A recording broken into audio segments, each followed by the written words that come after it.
Thank you guys for coming. Appreciate you guys doing this. If you guys have any questions for Coach Roberts, please raise your hand and we'll get a microphone to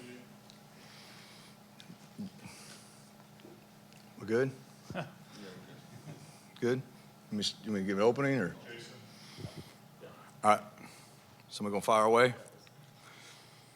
How have you seen the response since the spring, and I guess adding a lot of new faces too? How have the first few days been in trying to get everybody up to speed? Yeah, I think it's been a drastic improvement from the spring, just because I think the guys did a good job this summer, studying, learning, a much better job of knowing what to do and having ideas of their assignments coming in. So we're a lot further along than we were by the last of spring. We still got a ways to go. I mean, we got to continue to make those strides. But right, so far it's been a pleasant surprise, really, for the work ethic and things the way we've done, and everything we've emphasized, they've answered. So. Front right, Coach. You guys added a couple of edge rushers, Jalen specifically. Mm-hmm. I want to ask about him. Just a guy who's not necessarily like traditional pass rusher size, but he's definitely done it at a high level. Just what does he bring to the table for y'all? Yeah, he's a special talent, especially when it comes time to pin it back and go rush. Now, we haven't done any real third down stuff, so everything he's done right now has really been sitting on first, second down, so he hasn't really had the opportunities to do those. But he's been very productive every practice, really, when he gets opportunity to rush the quarterback. Did some things today, and he's got a good, his physical tool set's pretty amazing. He's a very talented individual. We just got to get him right track and make sure I'm putting him in the right spots.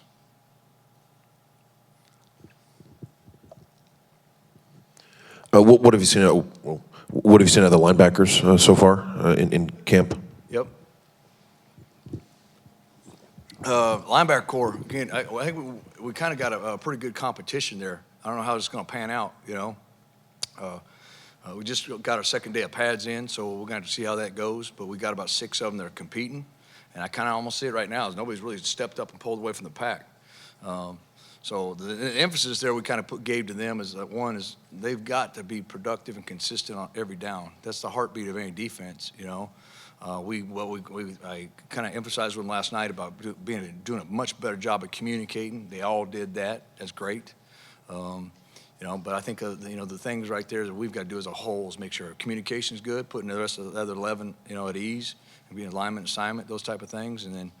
You really want to see those guys, elevate. This is a linebacker-driven defense. There's going to give them a lot of situations. They're one-on-ones. They're scraped to they're going to be the free hitter at the point of attack, and they've got to answer the bell and be productive. Second row in the middle. Coach, with so many new faces beyond just all the transfers, but compared to the spring, there's 20 new players that weren't here. How has it been installing your defense with them, and now that you have them on the field, and how is that? What is the process of putting that together?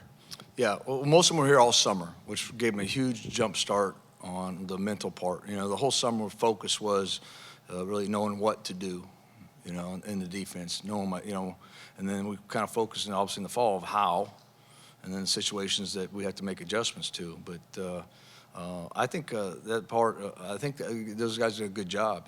I think the guys are all blended in. We got some freshmen. Obviously, the heads are spinning. It's early part of fall camp. Their heads are spinning. There's a lot at them. The tempo, probably of practice, is a head spinner. For a lot of the high school kid comes out, and it's not like anything they've seen. So the young guys are making it. Obviously, it's a huge adjustment. We're probably not gonna be able to judge them until it stays 7, 8, 9. So when things slow down a little bit and they get it clicking. Ron, you've been at this a good while. Because it's the hair. Is that what you're saying? But how much of a challenge has it been over those years to adapt as the game has changed on both sides of the ball, really? Yeah, it has. I love that part. I mean, I love football, so I love studying and seeing what's new and what the trends are. And it has changed so much that if you're not, that's the way this game is. I mean, so if you're not up on the latest things and what to do and what's offense trying to do to attack you and how you're going to adjust to it and handle it, you can fall behind real quick. I love that part of it, and I think our kids are really enjoying it and figuring out, what we really want to do is we want to raise our football IQ as a defense, and not just, we talked about being a four-dimensional player, about knowing my job, knowing everybody in my room's job, but then, knowing what the offense is trying to do and how they're trying to attack us. And, I think those things, as we develop the IQ defensively, things will slow down for a lot of them. We'll go see our kids really progress. Ron, what are some things you guys are looking for in the first scrimmage on Saturday? What sort of test does that provide for your defense this early? Yeah, first thing was there's two basic things. We talk a goal coming in the spring. So, hey, we got to eliminate unforced errors, pre-snap errors. Like, can I get lined up right? Do I know where my eyes are supposed to be? Do I know what my key is? Those basic things, right? And then the second one is the tempo of the game. Biggest thing we went, a big emphasis today was, is playing fast, figuring out how fast you can play. And playing at a different speed of this game, and that takes time to develop. It really does. So I thought our kids did a good job answering that. And that will be the emphasis the next 4 days. Eliminate the pre-snap penalties. 'Cause if you ain't in the right spots, you can't get lined up. Hey, we got problems. That can eliminate a lot of mistakes on defense just because people can't adjust the formations properly. Or kids can't get precise on their alignments. And then the other thing is just the speed we play the game at. That's going to be the big goal going through this spring. Or through the fall camp. Yeah. I think the other day we saw with Keldrick maybe working a little bit at defensive end. How capable is he to move around that defensive front for you guys? Yeah, well, we again, he played jack most of the spring. A lot of our four-down stuff, it's the same thing. So he was doing it half the daggum time. So we moved him to end. He's 290 pounds, by summertime. So he's kind of he's filled that spot. He's in there right now fighting for the job. I don't know how it's going to pan out over the next, couple weeks, but he's going to be an impact player for us this season. Yep. Hi, Ron. Brian Matthews here. What have you seen out of Bobby Jamison-Travis, the JUCO defensive lineman, and where do you see him fitting in, and do you think he can help you guys out this fall? Yeah, he's a special talent on tools. He has all the talent and stuff.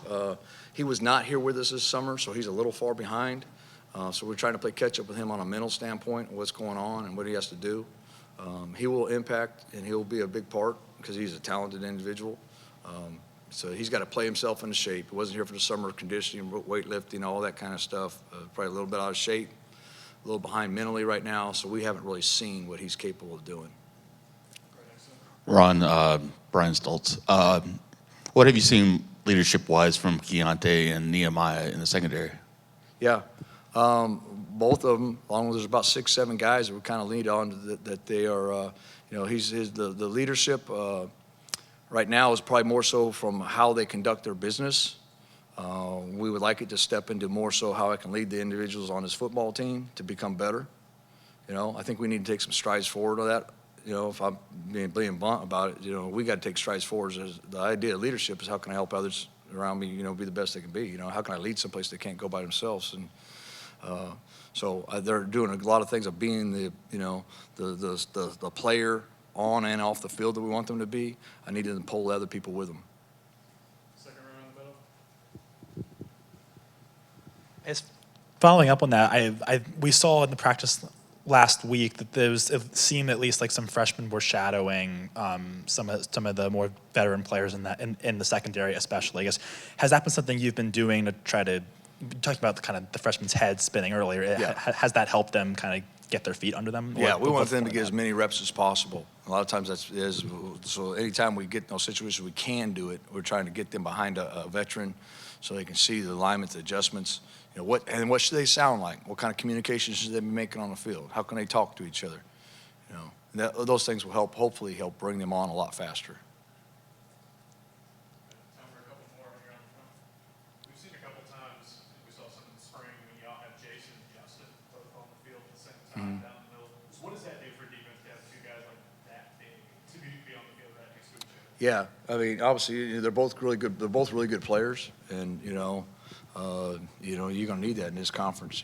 That's what it is. It's a man's conference. Especially up front. And that the D line, O line, D line, those guys up front kind of set the tempo of the ball game. They're going to control it for you. Skilled guys can make big plays, but you're going to win the game up front. So the more of those guys we got playing that category that can play big, play physical, control the line of scrimmage, we're going to be in better shape. Ron, I remember in the spring you said you wanted about 25 guys that you really felt like could contribute at any given moment within the defense. Where do you feel like you guys are at right now, and kind of what's the progression of getting guys who you think can contribute in the 2 deep? Yeah. Well, if you today, as opposed to where I'm going to say in 2 weeks or 3 weeks, it should be probably drastically different. But right now, I would say we're probably at the 15, 16 mark. There's 7, 8 guys. They got to figure out the tempo you got to play the game with, the way you're supposed to communicate, the consistency to do my job, and those type of things. So we got a ways to go, but we have the time to do it. So as long as we make progress like I thought we did today, and we continue to do that, then I don't know if it'll be game 1, but hopefully maybe it's by game 2, 3, 4, somewhere in there. We're getting to that mark. We got guys that can play the game, and we're not losing anything drop off. And it creates a lot of depth on your defense. Got 2 more, Jason, and then Brian. Ron, you talked about the linebackers, the depth there. Obviously, you've added some pieces, but what have you seen out of some holdover guys that we didn't see much of last year? Eugene Asante and Robert Woodyard. How have those guys progressed really since the spring, too? Yeah, I think Eugene has made some huge strides, like the things we're talking about. He's a physical talent, runs well, plays hard, plays with excitement, emotions. He's all that kind of stuff you're looking for. We're just trying to really through the summer. I thought he did a good job though of understanding the defense more, and that's put him in a spot that right now he's in a spot to go compete for a job, a starting job. Robert, same thing. Again with him, he's young, and he's still trying to figure this thing out. He's got to. I think the next 10 days will be big for him. That's what I say. If you want to get in the hunt, it's about consistency on a daily basis. Yes, Ron. I remember in the spring, Kai and Lee and Keldrick Falk were guys who stood out early as far as the freshmen go. Any of the new freshmen caught your eye so far through the first 3 or 4 practices? There's a lot of them, really. I mean, I think I think we have a very talented, especially I think the skill positions, the DB positions. I think we got a really talented group. So I would say all of them has flashed at times, just not on a consistent basis. But I think that's coming, and hopefully we'll see it maybe Saturday. All right, thank you, Coach. Okay, thank you guys.